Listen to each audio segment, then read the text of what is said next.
सही लेकिन खूबसूरत हो आपका आशियाना। तो नए टेक्निक्स और डिजाइन्स का इस्तेमाल करके आप अपने घर को बेहद ही खूबसूरत और आकर्षक बनवा सकते हैं। नए interior designs, attractive colour combination और एडोरेबल फर्निशिंग स्टाइल से आपके घर का living room, bedroom, kitchen, balcony देगा आपको सपने जैसे घर का लुक। आप नहीं होना चाहते हैं अपने घर से बोर, तो कांटेक्ट कीजिए 9315138474 पर या फिर 9717378629 पर। वेबसाइट है www.citywide.co.in।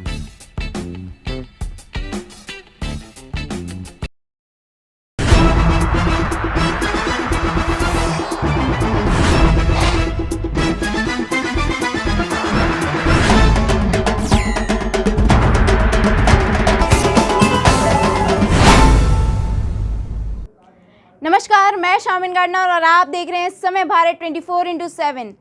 लखीमपुर कांड पर संसद में आज भी सियासी दंगल जारी। अब गृह राज्य मंत्री के इस्तीफे के लिए मार्च करेगा विपक्ष। लखीमपुर कांड पर संसद के अंदर और बाहर सियासी संग्राम के फिलहाल थमने के आसार नहीं दिख रहे हैं। वहीं राज्यसभा के 12 सांसदों के निलंबन के मुद्दे के बाद अब विपक्ष लखीमपुर खीरी कांड में गिरफ्तार आशीष मिश्रा के पिता और केंद्रीय गृह राज्य मंत्री अजय मिश्रा के इस्तीफे की मांग पर अड़ा हुआ है। विपक्षी दल अपनी मांग को लेकर दोनों सदनों में हंगामा कर रहे हैं। वहीं इसको लेकर विपक्ष आज संसद भवन से विजय चौक तक विरोध मार्च यात्रा भी निकालेंगे। मतदाता सूची में दोहराव और फर्जी मतदान को रोकने के लिए चुनाव सुधार विधेयक 2021 को आज राज्यसभा में पेश किया जाएगा। इसके मद्देनजर भाजपा और कांग्रेस ने अपने सांसदों के लिए व्हिप जारी किया है। बता दें कि लोकसभा में इस विधेयक को सोमवार को ही पारित कर दिया गया था। भारतीय जनता पार्टी ने मंगलवार को राज्यसभा में सरकार के रुख का समर्थन करने और विधेयकों के समर्थन में मतदान करने के लिए अपने सांसदों की अनिवार्य उपस्थिति सुनिश्चित करने के लिए सोमवार को 3 पंक्तियों का व्हिप जारी किया था। सोमवार को ही प्रधानमंत्री नरेंद्र मोदी ने अपनी मंत्रिमंडल के वरिष्ठ मंत्रियों के साथ संसद में एक बैठक की और विभिन्न मामलों में साथ साथ बाकी शीत सत्र के ऊपर भी रणनीति बनाई। जया बच्चन खुद पर हुई टिप्पणी से नाराज राज्यसभा में भाजपा पर निशाना साधते हुए कहा कि श्राप देती हूं, आप लोगों के बुरे दिन आएंगे। राज्यसभा में एक टिप्पणी पर सोमवार को समाजवादी पार्टी से सांसद जया बच्चन भड़क गईं। उन्होंने इसे खुद पर लगाया गया आपेक्ष करार कर दिया और गुस्से में भाजपा को काफी बुरा भला कहा। जया बच्चन ने कहा कि जल्द ही भाजपा के बुरे दिन आएंगे। वहीं माजरा एनडीपीसी विधेयक पर बहस के दौरान का है। इस चर्चा के दौरान जया बच्चन ने विपक्ष के 12 निलंबित सदस्यों का मामला उठा दिया। जया बच्चन ने पीठ पर मौजूद भुवनेश्वर कलिता से कहा कि वह दिन याद कीजिए जब आप खुद सदन में सभापति के आसन के नजदीक वेल में आ जाया करते थे, इसीलिए वह उन्हें बोलने का मौका देने के लिए धन्यवाद नहीं करेंगी। जया के इस वाक्य पर भाजपा के सदस्यों ने करारा ऐतराज जताया है। वहीं भाजपा के राकेश सिन्हा ने इसे पीठ का अपमान बताया, लेकिन जया बच्चन ने बोलना जारी रखा। जया बच्चन ने कहा कि जिस समय देश कई चुनौतियों का सामना कर रहा है, उस समय मसौदे में व्याप्त भाषा की एक मूल्य खीमी निकाली जा रही है। क्योंकि समझ में नहीं आता कि जब आप इस तरफ से चिल्ला के वेल में जाते थे उस वक्त को याद करूं या आज आप कुर्सी पे बैठे हैं तो उस वक्त को याद करूं। सर, दुख की बात यह है कि ये ऐसा वक्त है जहां बड़े बड़े चीजों एक minute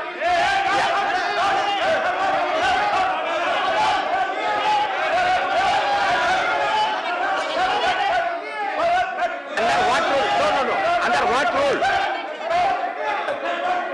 Member point of order under what rule?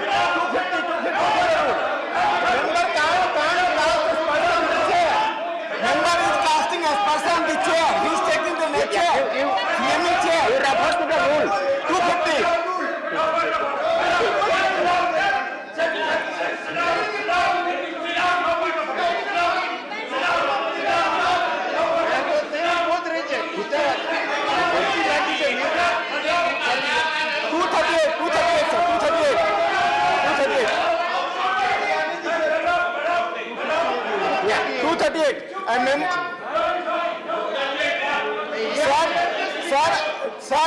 opposition is degrading the house.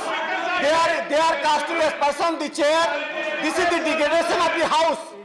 This is not the custom of the house that you are casting. Any member can be the chair.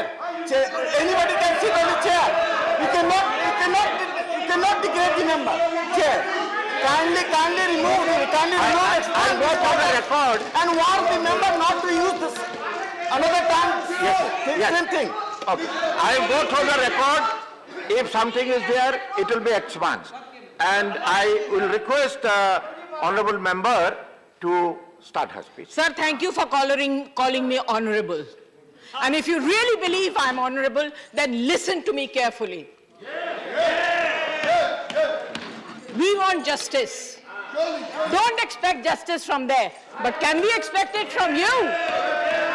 How are you protecting the members of this house or the 12 members sitting outside? How are you protecting them? Madam, you are going to speak on narcotic bill. I am going It's to not speak. narcotic bill you are I am going to saying. speak. It looks like you are not interested in the bill. Discussions बाकी You है। are not interested in the आप fight मेरा मौका है narcotics. बोलने का। Please, आप क्यों please. बोल रहे हैं? मेरा मौका है बोलने का। आपका मौका है बोलने का narcotics bill पर। मुद्दे हैं डिस्कस करने के लिए और मगर हम लोगों ने 3-4 घंटे दिए क्लेरिकल एरर डिस्कस करने के लिए। What is going on? What is going on? Moradabad में 30 दिसंबर को आ सकते हैं केंद्रीय गृह मंत्री अमित शाह, जल्द जारी होगा कार्यक्रम। भाजपा की जन विश्वास यात्रा 30 को मुरादाबाद में पहुंचेगी। इस दौरान केंद्रीय गृह मंत्री अमित शाह भी मौजूद रह सकते हैं। वहीं कार्यालय पर हुई बैठक में जन विश्वास यात्रा में मुरादाबाद में रूट का विधान करने के लिए एक बैठक भी हुई। वहीं बैठक में बताया गया कि जन विश्वास यात्रा मुरादाबाद में 30 दिसंबर तक पहुंचेगी। यात्रा के दौरान केंद्रीय गृह मंत्री अमित शाह के आने की संभावना है। हालांकि इस संबंध में कार्यक्रम जारी नहीं हुआ है। वहीं बैठक में यात्रा के लिए रूट भी निर्धारित किया गया है। पीएम मोदी यूपी की 16 लाख महिलाओं को देंगे बड़ी सौगात, जल्द खाते में ट्रांसफर होंगे पैसे। प्रधानमंत्री नरेंद्र मोदी आज संगम नगरी प्रयागराज का दौरा करेंगे। मोदी आज यूपी की लाखों महिलाओं को बड़ा सौगात देने जा रहे हैं। वहीं मोदी स्वयं सहायता समूह के बैंक खाते में 1000 करोड़ रुपए ट्रांसफर करेंगे। इससे एसएचजी की 16 लाख से ज्यादा महिलाओं को लाभ मिलेगा। इसके अलावा मुख्यमंत्री कन्या सुमंगला योजना के 1.1 लाख लाभकारियों के खाते में 20 करोड़ रुपए से अधिक की राशि भी ट्रांसफर की जाएगी।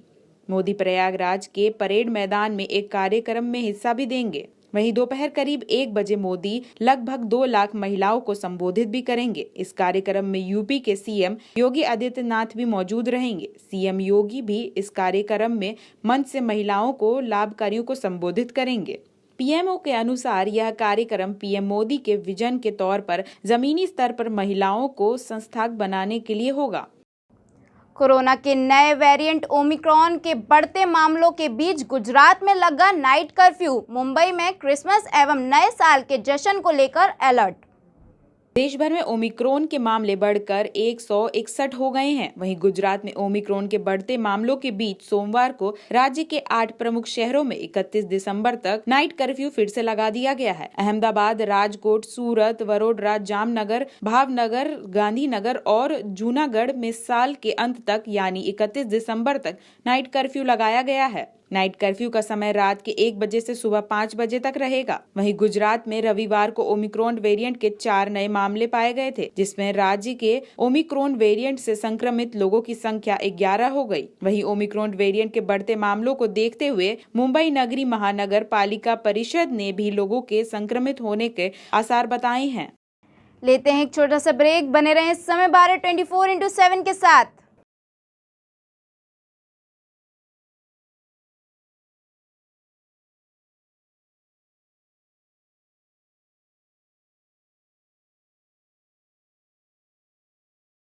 दिल्ली की हवा में सुधार देखने को मिला। दिल्ली एनसीआर में कंस्ट्रक्शन के काम पर और ट्रकों पर लगी रोक हटी। दिल्ली के अंदर दिवाली के बाद जिस तरह से प्रदूषण का स्तर लगातार बढ़ता गया और लगभग 500 तक एक्यूआई का स्तर पहुंचा, लगातार हफ्ते भर गंभीर श्रेणी में दिल्ली का AQI का स्तर रहा, प्रदूषण खतरनाक स्थिति तक पहुंच गया था। उसको देखते हुए दिल्ली के अंदर सभी कंस्ट्रक्शन और डिमोलिशन की सभी गतिविधियों पर बैन लगा दिया गया था, जिसमें जो नेशनल इम्पोर्टेंस की एक्टिविटी थी केवल उन्हीं को अलाउ किया गया था। दिल्ली के अंदर जितने बाहर से एसेंशियल कमोडिटी को छोड़ करके जितने ट्रक आ रहे थे उन पे सब पे बैन लगा दिया गया था। दिल्ली के अंदर स्कूल, कॉलेज, इंस्टीट्यूशन पे बैन लगाया गया था। अब धीरे धीरे दिल्ली में प्रदूषण की स्थिति में लगातार एक सुधार और स्थिरता दिख रही है। पिछले 10 दिन से अगर हम देखें तो किसी भी दिन गंभीर सिचुएशन में, गंभीर स्थिति में दिल्ली का AQI स्तर नहीं पहुंचा है। उसको देखते हुए माननीय सुप्रीम कोर्ट ने commission for air quality management को ये एथराइज किया था कि जो जो प्रतिबंध लगाए गए हैं उनमें जो अलग अलग सेक्शन से एप्लीकेशन आ रही है उस पर विचार करके निर्णय ले। पिछले दिनों दिल्ली के अंदर एजुकेशन डिपार्टमेंट से एप्लीकेशन आई थी कि दिल्ली के अंदर जो 6ठी क्लास से ऊपर के जो बच्चे हैं उनके स्कूल, कॉलेज को खोला जाए। उसको एयर क्वालिटी मैनेजमेंट कमीशन ने अलाउ किया था और दिल्ली के अंदर वो सारे खोले जा चुके हैं। 1 से 5वीं तक की कक्षा का अभी निर्णय आने के बाद उसको खोला जाएगा। आज दिल्ली के अंदर जितने कंस्ट्रक्शन और डिमोलिशन एक्टिविटी बैन थी उन सभी को आज से खोला जा रहा है। दिल्ली में इन एक्टिविटीज को अलाउ किया जा रहा है, लेकिन जो 14 पॉइंट नॉर्म्स हैं कंस्ट्रक्शन साइट पे पोल्यूशन कंट्रोल करने के लिए, उन नॉर्म्स को सभी एजेंसियों को, चाहे वो प्राइवेट हों चाहे सरकारी हों, उनको सख्ती से पालन करना पड़ेगा। अगर वो पालन नहीं करती हैं तो उन कंपनियों के खिलाफ, उन कंस्ट्रक्शन साइट्स के खिलाफ सख्त कार्रवाई की जाएगी और जरूरत पड़ने पर उनको सील भी किया जाएगा। इसलिए कंस्ट्रक्शन डिमोलिशन के कार्य में लगे हुए सभी गतिविधियों में जो शामिल जिम्मेदार एजेंसियां हैं, उन सब लोगों से मेरा निवेदन है कि ये जो कंस्ट्रक्शन डिमोलिशन कार्य को करने की अनुमति मिल रही है, इसका कोई भी नाजायज फायदा ना उठाए, कोई भी इसको लेकर के लापरवाही ना बरते। अगर 14 पॉइंट नॉर्म्स, जिसमें जहां भी कंस्ट्रक्शन हो रहा है उसके चारों तरफ दीवार खड़ा करना टीन सेट का, जहां पर 20,000 वर्ग मीटर से जितना बड़ी साइटें हैं वहां पर एंटी स्मॉग गन लगाना, पानी का छिड़काव करना, तिरपाल से ढकना, ट्रकों के आने जाने की सफाई करना, जितने तरह के 14 पॉइंट्स नॉर्म्स हैं दिल्ली के अंदर, हम DPCC, SDMs, MCDs की जितनी एजेंसियां हैं, टीमें हैं, ये लगातार इनके मॉनिटरिंग का काम चलता रहेगा। एंटी डस्ट कैंपेन जो है वो दिल्ली के अंदर जारी रहेगा। हम सभी एजेंसियों पे मॉनिटर करेंगे कि वो 14 पॉइंट एजेंडे को फॉलो कर रहे हैं या नहीं कर रहे हैं। ड्रग्स मामले में पंजाब सरकार ने की बड़ी कार्रवाई। इस सीनियर अकाली दल के नेता के खिलाफ हुई FIR दर्ज। पंजाब ड्रग केस में कार्रवाई करते हुए कांग्रेस सरकार ने आधी रात को अकाली नेता विक्रम मजीठिया के खिलाफ केस दर्ज कर दिया है। यह केस मोहाली में ब्यूरो ऑफ इन्वेस्टिगेशन के पुलिस थाने में केस दर्ज किया गया है। वहीं मजीठिया के खिलाफ ड्रग्स केस को लेकर लगातार आरोप लगाए जा रहे थे। मजीठिया के खिलाफ केस दर्ज होने के बाद प्रदेश की सियासत में जो नया धमाका हुआ है वह देखने लायक है। वहीं पंजाब में विधानसभा चुनाव से पहले इसे चन्नी सरकार की एक बड़ी कार्रवाई माना जा रहा है। आपको बता दें कि पंजाब कांग्रेस के अध्यक्ष नवजोत सिंह सिद्धू का भी इसमें बहुत बड़ा हाथ है। गाजियाबाद के लोनी थाने की पुलिस ने 2 अंतर्राज्यीय चोरों को गिरफ्तार कर भेजा जेल। 9 चोरी की बाइकें बरामद। गाजियाबाद के लोनी पुलिस ने 2 अंतर्राज्यीय वाहन चोर गिरफ्तार किए हैं। गिरफ्तार अभिव्यक्तियों ने कब्जे से अपने 9 दोपहिया वाहन बरामद करवाए हैं। वहीं बता दें कि गाजियाबाद में वरिष्ठ पुलिस अधीक्षक के निर्देशन में रैंडम चेकिंग अभियान चलाया जा रहा था, जिसके तहत थाना लोनी पुलिस ने लोनी तिहार पर चेकिंग करना शुरू किया। वहीं चेकिंग के दौरान पुलिस ने चोरी की मोटरसाइकिल के साथ शामली के रहने वाले 2 बदमाश संजय और जयकरण को पकड़ा। वहीं पुलिस ने बदमाशों की निर्देशी की तो उनके पास से दिल्ली और अन्य जगहों से चुराई हुई 9 वाहनें प्राप्त हुई, जिसमें से कि 1 स्कूटी थी। बता दें कि गिरफ्तार अभिव्यक्ति संजय पर गाजियाबाद थाने में कई सारे और भी केस दर्ज हैं। दिल्ली के उप मुख्यमंत्री मनीष सिसोदिया ने भाजपा का किया पर्दाफाश। कहा भाजपा नगर निगम पर 7,000 करोड़ का लोन। दिल्ली में नगर निगम में काबिज, बल्कि दिल्ली में नगर निगम में पिछले 17 साल से काबिज भारतीय जनता पार्टी हमेशा फंड का रोती रहती है। और भारतीय जनता पार्टी की आदत बन गई है हमेशा ये रोते रहना कि दिल्ली सरकार पैसे नहीं दे रही, दिल्ली सरकार पैसे नहीं दे रही। जब भी इनके कर्मचारी इनसे कहते हैं कि हमारी तनख्वाह दीजिए, जब भी इनके कर्मचारी, इनके आके टीचर्स आके, इनके सफाई कर्मचारी आके, इनके इंजीनियर्स आके, इनके डॉक्टर्स आके नगर निगम के, इनसे कहते हैं तनख्वाह दीजिए, हमेशा बोलते हैं तनख्वाह के लिए पैसे नहीं है, दिल्ली सरकार से पैसे नहीं मिल रहे। मैं आज नगर निगम का पूरा कच्चा चिट्ठा लेके आया हूं, और पैसे का भी और इनकी करतूतों का भी। मैं पहले पैसे का हिसाब किताब रखता हूं। इस साल दिल्ली सरकार को, नगर निगम को बजट के हिसाब से, कायदे कानून के हिसाब से 3,488 करोड़ रुपए देने थे। 3,488 करोड़ रुपए, जिसमें से, और ये जो 3,488 करोड़ रुपए पूरे साल में दिए जाते हैं। हर साल इसी तरह से पूरे साल में दिए जाते हैं। पहली किस्त दी जाती है 3 महीने में, फिर दूसरी किस्त दी जाती है, फिर तीसरी किस्त दी जाती है, इस तरह से। तो दिसंबर तक 75% पैसा नगर निगम को दिया जा चुका है। 3,488 करोड़ में से 2,588 करोड़ रुपए, 99 लाख रुपए अभी तक नगर निगमों को दिए जा चुके हैं। 75% दिया जा चुका है, 25% अभी बाकी है जो जनवरी में दिया जाना है, जो कि अभी ड्यू भी नहीं है, आगे जनवरी के महीने में ड्यू होगा जाके। तो भारतीय जनता पार्टी रो किस चीज के लिए रही है? दिल्ली सरकार ने तो पूरा पैसे दे दिया। 75% पैसा जो दिल्ली के नगर निगमों को दिल्ली सरकार द्वारा दिया जाना था कायदे कानून के नियम के हिसाब से, वो दिया जा चुका है। फिर पैसा गया कहाँ? ये अभी कर्मचारियों की तनख्वाह नहीं है। मेयर ड्रामा करते हैं रोज बैठ के, भारतीय जनता पार्टी बैठ के रोज ड्रामा करती है। और ये पैसा जो दिल्ली सरकार ने दिया है, जब से अरविंद केजरीवाल जी की सरकार आई है तब से लोन कई बार दिया है, लेकिन कभी काटा नहीं है, लोन वापस नहीं लिया। जबकि 2015 से पहले इनके ऊपर लोन काटा जाता था।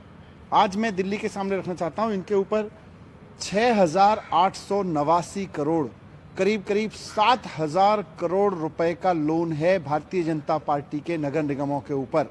भारतीय जनता पार्टी की सरकार ये लोन गबन कर गई पूरा। 3,488 करोड़ रुपए में से 75% 2,588 करोड़ रुपए जो दिया जा चुका है, उसका पता नहीं कहाँ है। कर्मचारियों की तनख्वाह के लिए पैसे नहीं है। अब मैं इनका कच्चा चिट्ठा लेके आया हूँ कि ये पैसा जा कहाँ रहा है। और ये सारे के सारे लोग जब चिल्लाते हैं भारतीय जनता पार्टी की कि पैसा नहीं है, पैसा आना कहाँ से था? पैसा आ क्यों नहीं रहा आपके पास में? क्योंकि भारतीय जनता पार्टी का नगर निगम, भारतीय जनता पार्टी ऊपर से नीचे तक पैसे कमाने में लगी हुई है। नगर निगम में उसकी चिंता ये नहीं है कि नगर निगम के कर्मचारियों की तनख्वाह कैसे हो, दिल्ली को साफ कैसे किया जाए, दिल्ली के जो नगर निगम के उसमें स्कूल हैं, अस्पताल हैं, उनको कैसे ठीक रखा जाए, उसकी चिंता ये नहीं है। उसकी चिंता है दिल्ली सरकार से जो पैसा मिल रहा है उसमें से भी बेईमानी करके उसको साइफन ऑफ कर दो, उसको इधर उधर बट्टे खाते लगा दो, और नगर निगम के पास और कहीं से भी पैसा आ सकता है तो उसको भी बट्टे खाते लगा दो। मैं कुछ उदाहरण रख रहा हूं कि नगर निगम में भारतीय जनता पार्टी ऊपर से नीचे तक किस तरह से भ्रष्टाचार से डूबी हुई है। इन्होंने 2500 करोड़ रुपए का रेंट घोटाला किया नगर निगम में। इन्होंने हाउस टैक्स में 1800 करोड़ रुपए का घोटाला किया। ये 3000 करोड़ का प्रॉपर्टी टैक्स लेने की जगह केवल 1200 करोड़ का प्रॉपर्टी टैक्स ले रहे हैं। इन्होंने बहुत बड़ा घोटाला, इसमें 1800 करोड़ का घोटाला तो यहाँ कर रखा है। फिर वेस्ट मैनेजमेंट के लिए, सेग्रीगेशन के लिए एक मशीन जिसकी कीमत 17.5 लाख रुपए होती है, लेकिन भारतीय जनता पार्टी ने एमसीडी में हर मशीन पर 6,30,000 रुपए का किराया लिया। 17.5 लाख की मशीन इन्होंने खरीदी नहीं, इन्होंने उसका रेशनल कोई सामान्य किराया भी नहीं दिया। 17.5 लाख की मशीन का 6.5 लाख रुपए तो किराया दिए जा रहे हैं। सारी मशीनें 1 करोड़ में खरीदी जा सकती थी। तो भारतीय जनता पार्टी के इस करतूत को देखें तो 1000 करोड़ का घोटाला तो ये कूड़े की सेग्रीगेशन मशीन में कर चुके हैं। इसके बाद नगर निगम ने एक नया प्रस्ताव रखा जिसमें इन्होंने कहा कि अब से मशीनों पर प्रति मैट्रिक टन कूड़े की प्रोसेसिंग पर 306 रुपए का किराया भरा जाएगा। ये मशीन एक महीने में कम से कम 6000 मीट्रिक टन कूड़ा प्रोसेस करेगी। इस हिसाब से एमसीडी 18,36,000 रुपए किराया दे रही है। तो 17.5 लाख की मशीन, 18.5 लाख रुपए प्रति महीना का किराया। ये है भारतीय जनता पार्टी जो ये कहती है पैसे नहीं है, पैसे नहीं है, पैसे नहीं है। 17.5 लाख रुपए की मशीन का 18.5 लाख रुपए प्रति महीना किराया देते हो, ऊपर से कहते हो पैसे नहीं है। उत्तर प्रदेश चुनाव से पहले लखनऊ में सबसे बड़े ड्रोन शो में सभा को संबोधित करते हुए मुख्यमंत्री योगी आदित्यनाथ ने जनता को गिनवाई भाजपा की उपलब्धि। स्थल पर लखनऊ किसी भूमि पर दिया था, उसके साक्षी बनने जा रहे हैं कुछ ही देर में, जब यहाँ पर लाइट एंड साउंड के कार्यक्रम और साथ साथ यहाँ पे एक बेहतरीन ड्रोन शो होने जा रहा है जो आपने कभी नहीं देखा है। आज आप सबको कुछ ही देर में वो देखने का अवसर यहाँ पे प्राप्त होगा। भाइयों बहनों, हम सब जानते हैं उत्तर प्रदेश देश के प्रथम स्वतंत्र समर का प्रमुख केंद्र था। बलिया, झांसी, गोरखपुर, मेरठ, लखनऊ और देश के अलग अलग स्थानों पर एक साथ क्रांति की ज्वाला फूटी थी। अगर कहीं मंगल पांडे थे तो कहीं झांसी की रानी लक्ष्मीबाई थी, कहीं पर बंधु सिंह थे तो कहीं पर धन सिंह कोतवाल भी थे, कहीं पर कोई अन्य क्रांतिकारी आजादी की स्लो को आगे बढ़ाते हुए कार्य कर रहा था और एक ही जज्बा था, और वो जज्बा था कि हमें अपने देश को विदेशी हुकूमत से स्वाधीन कराना है। और स्वाधीनता की अलग 1857 में एक साथ पूरे देश के अंदर जो प्रारंभ होती है वो निरंतर चलती रही। और जिन अंग्रेजों के बारे में कहा जाता था कि इनका सूर्य कभी अस्त नहीं होता है, देखते ही देखते भारत के अंदर मात्र 90 वर्ष के अंदर अंग्रेजी हुकूमत को हमेशा के लिए भारत की धरती से बाहर करते हुए स्वतंत्र भारत में हम सबको जीने का सौभाग्य प्राप्त हो रहा है। भाइयों बहनों, हम सब उस पीढ़ी के वारिस हैं जिसको अपनी आजादी के 75वें वर्ष में साक्षी बनने का सौभाग्य प्राप्त हो रहा है। और वह भी भारत के यशस्वी नेतृत्व में, प्रधानमंत्री नरेंद्र मोदी जी के नेतृत्व में, जब भारत जीवन के प्रत्येक क्षेत्र में विकास कर रहा है। लेकिन यह आजादी अचानक नहीं मिली। कहीं पर चोरी चोरा की ऐतिहासिक घटना होती है, कहीं पर काकोरी ट्रेन एक्शन भी होता है। कल ही 19 दिसंबर को हम लोगों ने काकोरी ट्रेन एक्शन के नायकों को श्रद्धांजलि दी थी। 19 दिसंबर 1927 को पंडित राम प्रसाद बिस्मिल, ठाकुर रोशन सिंह, अस्फाउल्लाह खां को प्रदेश की अलग अलग जेलों में फांसी की सजा हुई थी। राजेंद्र नाथ लाड़ी को 19 दिसंबर को फांसी की सजा सुनाई गई थी, लेकिन 2 दिन पहले ही 17 दिसंबर को फांसी की सजा दे दी गई। लेकिन अनगिनत यातनाओं को सहते हुए भी इन क्रांतिकारियों ने कभी हार नहीं मानी। एक ही जज्बा था, और वो जज्बा था, एक ही जज्बा था, और वह जज्बा था देश की स्वाधीनता के लिए। एक ही जज्बा था, हम दिन 4 रहे न रहे, लेकिन भारत माता की आजादी को हम लेकर रहेंगे। इस भाव के साथ जो जज्बा था, उसका स्वतंत्र भारत में जन्म लेने और इस व्यवस्था के साथ आगे बढ़ने का सौभाग्य हम सबको प्राप्त हो रहा है। आज आप देख रहे होंगे वर्तमान में भारत देश का दुनिया सबसे बड़ी महामारी की, सदी की सबसे बड़ी महामारी का सामना कर रहा है। अंतर यही है भाइयों बहनों, 1918 से लेकर के 1927 के बीच में भी एक महामारी आई थी। करोड़ों लोग मारे गए थे। गांव के गांव, कस्बे के कस्बे उस महामारी की चपेट में आ गए थे। सरकार ने कोई सुध नहीं ली थी, कोई संवेदना नहीं थी, कोई पूछने वाला नहीं था। और इस सदी की सबसे बड़ी महामारी कोरोना के दौरान भारत के बेहतरीन प्रबंधन को पूरी देश ने, पूरी दुनिया ने देखा भी है और सराहा भी है। फ्री में टेस्ट, फ्री में वैक्सीन, फ्री में उपचार, फ्री में अन्य योजना, और यही नहीं, इस देश को आत्मनिर्भर भारत के पथ पर अग्रसर करने के लिए प्रधानमंत्री मोदी जी के नेतृत्व में परंपरागत उद्यम को आगे बढ़ाने का कार्यक्रम हो, या फिर स्वतंत्र भारत में हर गरीब के पास अपना आवास हो, हर गरीब को स्वास्थ्य का 5 लाख रुपए का आयुष्मान भारत का कवर प्राप्त हो सके, हर गरीब के घर में भी बिजली जलनी चाहिए, हर गरीब के पास अपना रसोई गैस का चूल्हा होना चाहिए, हर खेत को पानी और हर नौजवान के हाथ को रोजगार मिलना ही चाहिए। इस लक्ष्य को लेकर के जब भारत चलता है, न केवल भारत की आत्मा, भारत के राष्ट्रवाद के प्रति समर्पित होकर के कार्य करने की एक नई प्रेरणा एक नया भारत दे रहा है, बल्कि सुशासन और विकास के लक्ष्यों को तेजी के साथ आगे बढ़ाते हुए एक भारत श्रेष्ठ भारत की उन परिकल्पनाओं को साकार करते हुए कौन कहता था, कोई सोचता था कि कश्मीर से धारा 370 हट पाएगी? लोगों ने इसको नियति मान लिया था, लेकिन नहीं। अगर ये संकल्प हमारे किसी पूर्वज ने लिया है, एक देश में 2 विधान, 2 प्रधान और 2 निशान नहीं चलेंगे, तो वह नहीं ही चलेंगे। जब प्रधानमंत्री मोदी जी को जनता ने आशीर्वाद दिया, उन्होंने कश्मीर से धारा 370 को सदैव के लिए समाप्त भी किया। कौन कहता था? लोगों ने नियति मान ली थी। अयोध्या में भगवान राम का भव्य मंदिर का निर्माण कभी नहीं हो सकता, लोग ये मानते थे, इसको नियति मान लिया था।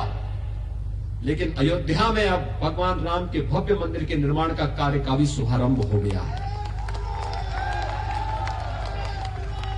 काशी में भगवान विश्वनाथ के भव्य धाम को राष्ट्र को प्रधानमंत्री जी ने समर्पित कर दिया है।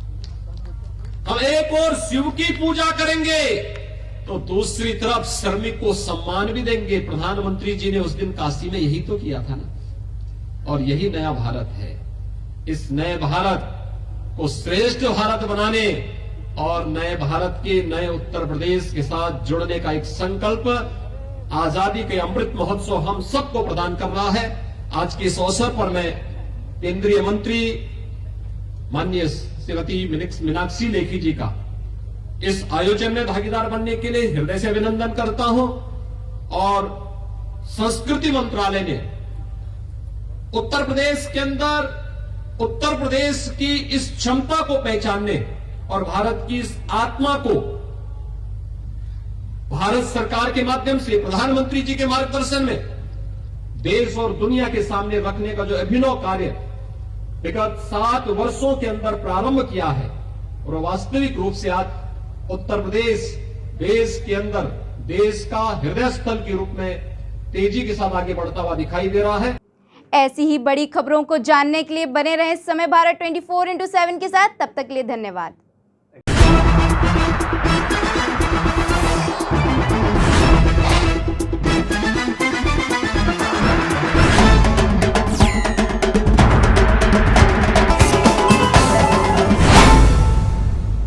2022 के चुनावी अखाड़े का हो चला है आगाज। 5 राज्यों के इस महासंग्राम में बह चला है रणनीतियों का सैलाब। समय भारत 24/7 जल्द ला रहा है नया शो, जिसका नाम है आगामी चुनाव ने दी दस्तक, तो क्यों बदल रही है नेताजी की चाल।